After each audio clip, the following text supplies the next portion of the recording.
नमस्कार दोस्तों, स्वागत है आपका आज की इस नए वीडियो पे। आज है 19 सितंबर की जो थर्ड शिफ्ट है वो हो चुकी है। तो चलिए देखते हैं। आपका क्वेश्चन का लेवल थोड़ा हार्ड तो होते जा रहा है, बट फिर भी क्वेश्चन को कराना मेरी जिम्मेदारी है जो मैं करा रहा हूँ। ठीक है, बताइए वी चक्रवर्ती किस खेल से संबंधित है?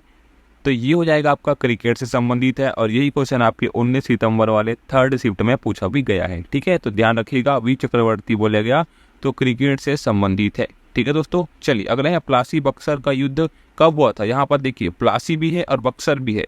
तो प्लासी बोले तो 1757, बक्सर बोले तो 1764, याद रखिएगा। ठीक है, चलिए अगला है राष्ट्रपति आपातकाल किस अनुच्छेद से लगा सकता है या फिर किस अनुच्छेद की सहायता से वो लगा सकता है? तो वो हो जाएगा आपका अनुच्छेद 352 के जरिए राष्ट्रपति क्या है आपातकाल लगाता है। और ऐसी स्थिति तब उत्पन्न होती है जब विदेशी आक्रमण हो जाए या फिर देश में अशांति हो जाए, तो ये सब चीज़ के कारण क्या है राष्ट्रीय आपातकाल लगाया जाता है, और इसका अनुच्छेद 352 है। ठीक है दोस्तों, चलिए अगला है सरधना पशु उत्सव कहाँ मनाया जाता है? तो ये मेरठ में मनाया जाती है, और मेरठ जो कि है उत्तर प्रदेश के अंतर्गत आता है। ठीक है, तो ये याद रखना, सरधना पशु उत्सव कहाँ मनाया जाता है बोला तो मेरठ है। अगर उत्तर प्रदेश भी दिया हो तो उसका भी आपका आंसर बिल्कुल सही हो जाएगा।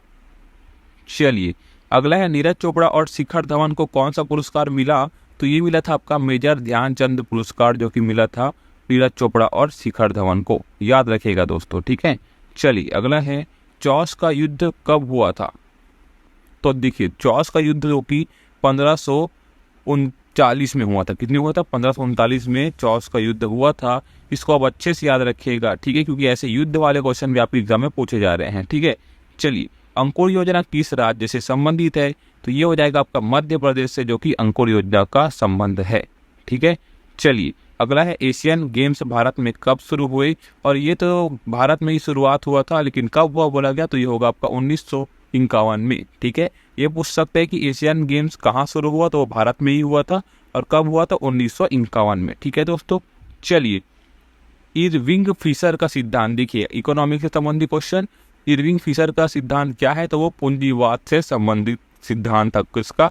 इरविंग फिशर का सिद्धांत। ठीक है दोस्तों, चलिए संविधान का अनुच्छेद 43 किस संबंध है? बताइए, मतलब संविधान का अनुच्छेद 43 किससे संबंध रखता है, फिर उसका संबंध किससे है?